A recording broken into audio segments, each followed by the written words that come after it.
What's going on? Big A, the Manky Geek, coming at you with another video. And this video is kind of going to be a San Diego Comic-Con roundup of the trailers that I saw this week from San Diego Comic-Con. I don't think I've ever done anything like this before and just like reeled through them and said what I liked and didn't like and whatnot. But there was a lot of stuff. I think it was a pretty good year for things. Marvel weren't there for like any of their films, and to be honest, I don't think they need to be. Like, the juggernaut that they are in Hollywood, in the film industry, they don't need to do it in order for things to be a success. They don't need to do it for the next Avengers movie. They don't need to do it for Captain Marvel either. Like, they can just do whatever they want. They don't need to. They could have gone there if they wanted to and kind of taken the spotlight. They could have dropped a trailer, I reckon, for the next Avengers movie, but I don't think we'll be seeing that until the later part of this year, at least. But anyway, yeah, let's get right into the SDCC roundup. So first off, Clone Wars is coming back for its final season. When the Lost Missions happened, and you know, Disney had bought Star Wars and they're like, yeah, no more Clone Wars, that I heard that there were episodes in production. I'd even seen one of the episodes, I think it was called The Bad Batch. They kind of just released the kind of preliminary kind of animations for it, where all the characters are just still and like moving about and that really kind of rigidly, but it's not really animation, it's just to plot things out really. It's kind of like a digital storyboard, so to speak. And yeah, I just remember seeing that and go, man, there was episodes in production that didn't get finished and they're doing this new show instead. That's disappointing because I wanted to kind of see those episodes and see as to kind of where the show was really supposed to end. And I didn't think it would ever happen. And so this must have been in play for ages, because Disney must have gone, make us Rebels. Once you're done with Rebels, you can go back to Clone Wars and you can finish it off. Okay? Is that a cool deal? So yeah, the trailer came out. We didn't see a lot. We just saw loads of Clone Trooper helmets and loads of like Clone Trooper talking, and then like some explosions going off, and then just taking us to this shot where like we fly in this base and you've got like Anakin and Obi-Wan, and Obi-Wan's wearing his A New Hope style kind of gear, and yeah, Rex has a kind of communication from Ahsoka, who sees Anakin for the first time. Well, they both see each other for the first time since she left the Jedi Order. And yeah, I'm really looking forward to these episodes. And I hope it kind of brings kind of Star Wars fans together, because Clone Wars was wicked. I really enjoyed it. I do prefer it over Rebels. But yeah, it was a great trailer. Well, it wasn't a great trailer. It was just great news and a good trailer to get me hyped, and just to see the Clone Wars again on screen like that, like, well, going away from me, I was just like, yes. We also had a trailer for Glass, which is the next movie in the Unbreakable universe. I don't know if people are calling it that, but I guess you have to. Unbreakable was ahead of its time because it's doing something that now more people are familiar with, and that was kind of deconstructing kind of comic book tropes, so to speak. And I thought he did it really well. As someone who was familiar with comic books, I got it, you know what I mean? I understood it. Whereas I think there are a lot of people out there who are just like, yeah, this is all silly nonsense. Whereas now, I think if you've seen like X amount of MCU or DCEU movies, and then you go back to something like Unbreakable, it will be a deconstruction of those tropes. And Split was a great movie because I saw Split, didn't have any idea it was connected to Unbreakable. And then like when you get to kind of like the stinger at the end, I was just like, holy crap. And now we're getting Glass. I'm just like, sweet. I'm glad. I hope M. Night Shyamalan. I hope he can do good. I hope kind of like he keeps things simple and just tells a really good story and does none of that twist nonsense that he used to like always do back in the day. But yeah, I'm looking forward to Glass, man. I think it looks really good to see kind of, you know, Bruce Willis, Samuel L. Jackson and James McAvoy as their characters, all with their unique kind of abilities and whatnot. I'm really looking forward to it. We also got a teaser for Iron Fist Season 2, and it announced the date. I can't remember what the date was, but is Danny Rand pretty much punching the floor. I want Iron Fist Season 2 to surpass all my expectations and have some absolutely wicked martial arts, because I didn't feel like the first series. It had decent stuff in there, but I just want it to just be so sick and just like, I tell you, the best way of explaining it is Luke Cage is influenced by blaxploitation movies. Right? You can tell that in the music and all that kind of stuff. And it's cool because it knows what it's kind of trying to reimagine. For me, Iron Fist should be influenced by 70s Kung Fu movies. And it should be trying to reimagine that in a modern context. And you'll see certain tropes of it, like camera movements and whatnot, and just the way the fighting should be filmed. It should be influenced entirely by 70s Kung Fu movies, in my opinion. And I hope to God they've kind of gone for that, because I think that would be really cool. But yeah, I mean, as a little teaser, it was all right. I quite like Danny Rand in Season 2 of Luke Cage, and I hope that's the Danny Rand that we get to see in Iron Fist Season 2 as well. Now, this one seems to have really annoyed some people, right? And that's Titans. Titans, which is going to be part of DC Universe, the streaming service, it's really annoyed people. Like, people seem to hate it. Honestly, when I saw the trailer, I wasn't that interested in seeing it at first, because like stuff like Runaways, Cloak and Dagger, I've not bothered watching them. There's so much superhero stuff, some stuff I just have to go, I'll leave that, I don't need it, so I won't take it. That's how I felt about Titans. But then the news dropping that it's going to be kind of violent and kind of dark and gritty, it kind of made me go, okay, I wonder how this is going to be different.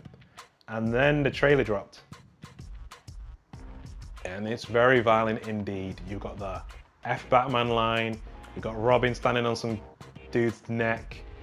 Like, there was a lot of kind of just like blood and stuff like that, which I don't mind personally. And it did make me go, I want to see what they're going to do here.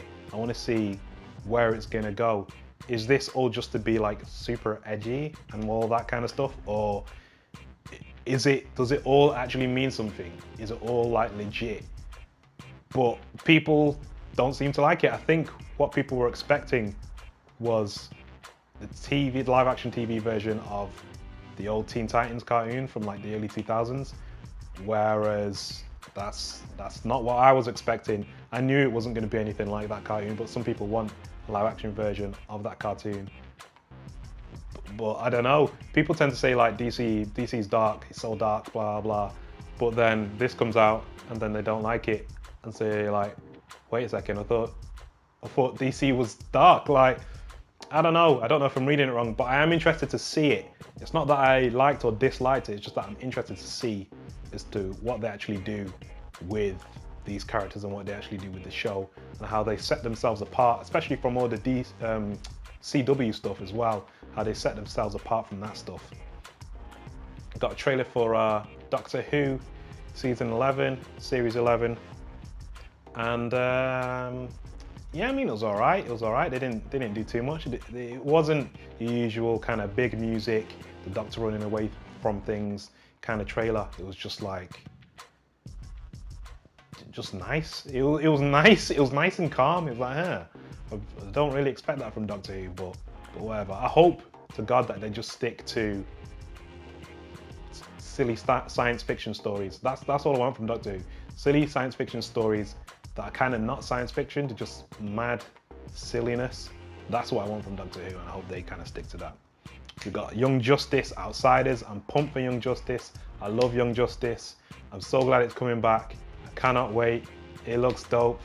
Let's go already. I think it's coming next year, and there was a bit of a delay on that, but I'm happy anyway. We've got Star Trek Discovery as well. Hopefully this series will kind of know what it wants to do straight away. Last series, it didn't know as to whether it wanted to be episode of the week or kind of like a long running story. So it did both, which was kind of jarring for me. But hopefully this series will do either or, straight from the beginning. I'm not like super looking forward to it. I thought the trailer was good, music choice, not as much, but you know, you can't have it all.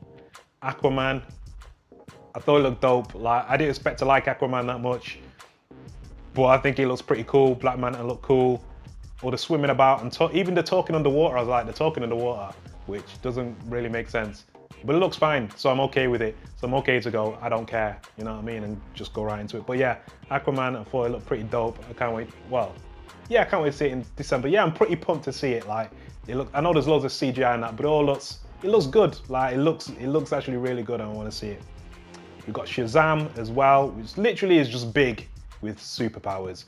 And I'm down for that. I'm into it. Like, I don't think it looks like the most amazing thing I've ever seen, but I am down for something superhero based that is different. So Shazam, I'm actually in for. I actually think it looks pretty decent. I don't know where it's gonna go with the whole villain thing and all that, but all the introductory stuff for Billy Batson and how he meets the wizard Shazam and becomes Shazam, and you see him say Shazam. Yeah, I'm down with Shazam. Like, it's all good. Got Godzilla as well. Obviously got Millie Bobby Brown from Stranger Things in there. Got Gillian Anderson as well. Got some of the old cast from the last Godzilla movie returning. And this Godzilla movie, King of the Monsters, it isn't gonna be a tease like the last one. It is literally gonna like show you all the shit straight away. So you're gonna see hopefully anyway, because in this trailer they showed us all the different monsters and that. Because last time it was like, oh, we're at the airport, here comes Godzilla, gonna have a fight with this other creature. Oh, the fight's about to begin. Cut to 8 hours later and we see all the destruction. It's just like, are you joking? You know what I mean? We didn't actually see any real fights until the end of the movie. Whereas this, I think it's gonna go screw it and just launches in there and we get to see all the sickness. And I cannot wait. I think it's gonna be dope. So yeah, that's my roundup, man. So like I said, we got Clone Wars, which was sweet. Glass, I'm actually pretty looking forward to seeing Glass. Iron Fist Season 2 announcement. Titans, which has really kind of, the dislikes on the trailer, man, it's just like, whoa. It's like, man, Titans. Doctor Who Series 11, Young Justice, Outsiders, Star Trek Discovery, which actually is going to have Spock in it as well. I don't know if we saw Spock in that trailer. I know we saw Pike, who was Black Bolt in Inhumans. And I actually like his Pike. He seems pretty good, but I think he takes over being captain of the Discovery. I don't know, man. Like, the Star Trek timeline is so like, this is supposed to be prime timeline, right? You know what, I'm not even gonna get into that because it's just too, I'm just like, what, how, why? But I guess they're just throwing things in just to throw things in and whatever. Aquaman, like I said, looked dope, totally down for it. Shazam, I'm down. Godzilla, I'm down, man. I don't know if there's any more trailers that are due to be released today, but I pretty much saw everything that I wanted to see. Has there been any other trailers? The Walking Dead Season 9. Huh. So Season 8, I got bored, straight up bored. I was bored, man. I felt like all of Season 8 should have been the climax to Season 7. And Season 8 should have been something else. Whereas this new season, I'm interested. I'm interested. I'm not pumped and I'm not hyped, but I'm interested. You know what I mean? So yeah, I will watch it. I will give it a chance, but it needs to impress me from the beginning for me to stay on board. I don't want to be sat there, bored out of my brain, wanting to look at my phone, but focusing on the TV because I kind of have to, you know what I mean? I want to actually be involved in the story and like literally care. I want to care again. I want to care again about The Walking Dead. But anyway, let me know as to what trailers you saw from San Diego Comic-Con, whether you liked them, disliked them, whether you liked what I liked or disliked what I liked. Stick around and watch another video if you want. Like, comment, subscribe. And as always, I'll catch you on the next one.